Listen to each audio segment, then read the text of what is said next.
When you were a kid and you wanted to try something new, you hopefully received a lot of encouragement from your loved ones. Even if it was hard, they told you, you can do it, or keep trying, you'll get it. Eventually, you started to gain more confidence and started to become your own person. But what if that encouragement started to feel like the exact opposite? What if every time you wanted to try something new, someone said, oh, black girls can't do that, or that's not for black women, they're not allowed to do that, before you even got a chance to try? When is the first time you heard the phrase strong black woman? I can't say I remember exactly when, but I know that I was under 18. In fact, I remember it being kind of a meme, or more specifically, a caricature to be a strong black woman. People would say it as a joke. I'm a strong black woman and I don't need no man. But was it a joke, or was it a phrase created to empower black women that eventually will contribute to a detrimental stereotype about black women? Because I grew up hearing the word strong almost synonymous with black women, that's what I thought I should be, and for most of my life, that's exactly what I was.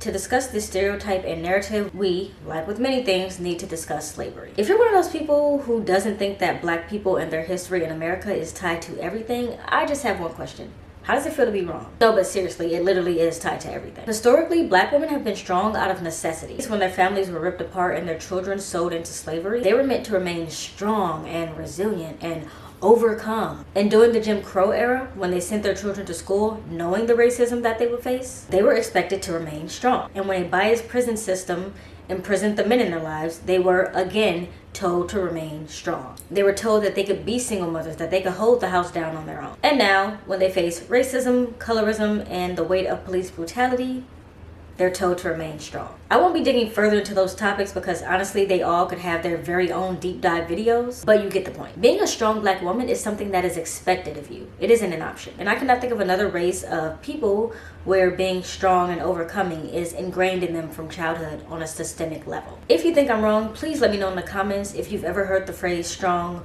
white, Asian, or Hispanic woman.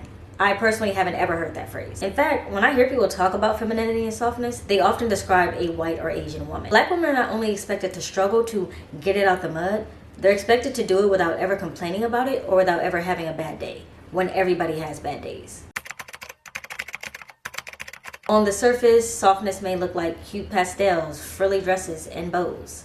And to some, that may be the extent of it. For me, I know I love that part of it. But to the black women who are taking the aesthetic a step further and turning it into a lifestyle, it means so much more. It's about healing trauma, growing, and becoming a genuinely happier person. Not only taking care of your physical health, but also your mental health, embracing femininity, and being okay with being vulnerable.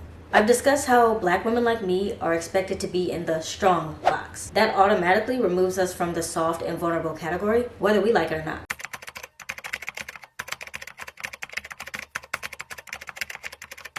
Right now, everything is an aesthetic, a core, or an era. We have cottagecore, balletcore, baddie aesthetic, dark academia aesthetic, single era, relationship era, and most recently, Aaliyah-core. The rise of TikTok and Gen Z's discovery of Pinterest really propelled the whole you need to have an aesthetic thing to the front and center of social media. For the first time in my life, I'm seeing black women discuss living luxurious lifestyles, or the complete opposite, living slow lives, both soft, both expressed in their own unique ways. Seeing black women having discussions about being whatever the fuck you want, dressing however the fuck you want, and finding their own aesthetic is refreshing. Personally, I find this to be amazing. I know some people feel like the whole everyone needs an aesthetic thing is making us all look the same, but the beauty is you don't have to pick an aesthetic. You can be any aesthetic you want on any given day or none at all, unless you are a black woman.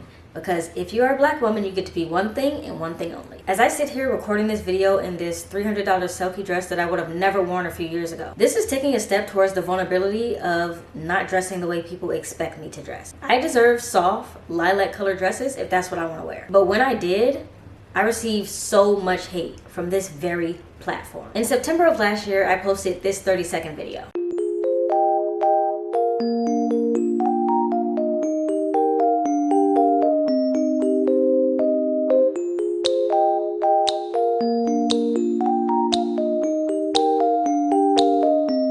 I was really excited about it because I had literally been eyeing this dress for over a year. I finally justified buying it and I felt really good in it. And the comments did not stop rolling in. I deleted most of them because they were truly terrible comments to leave on the video of someone you don't subscribe to, don't know, and have never interacted with before. Here are some of the comments, and these are just the ones that I felt like I could keep underneath my video. Some of the other comments were truly, truly disrespectful, especially coming from people who I have literally never met in my life and do not know me. Also, alluding that black women aren't allowed to both like Cardi B and like living a soft life is just weird.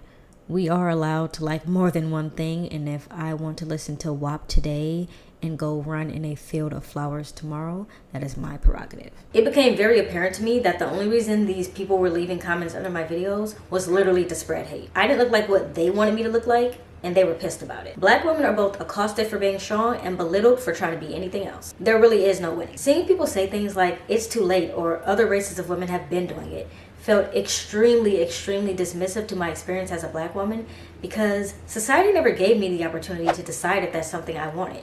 I just got to be strong. Of course, I'm not here to blame anyone for that. That just is the way that it is. That being said, I have always been a little bit on the alt black girl side of things. I listen to and still listen to screamo music. I'm a recovering mosh pitter, crowd surfer, and raver. And now I watch anime.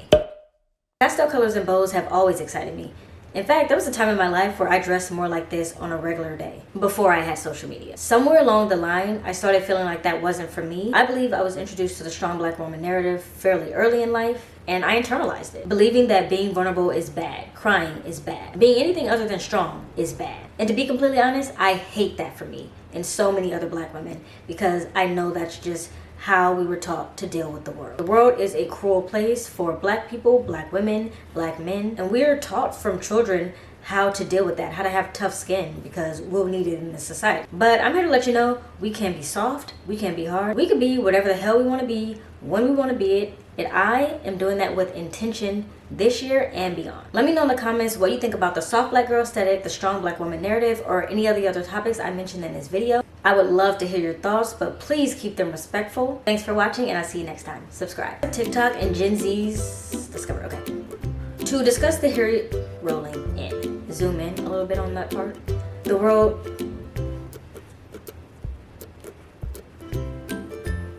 This must be that eyelash that just got in there. You feel your energy from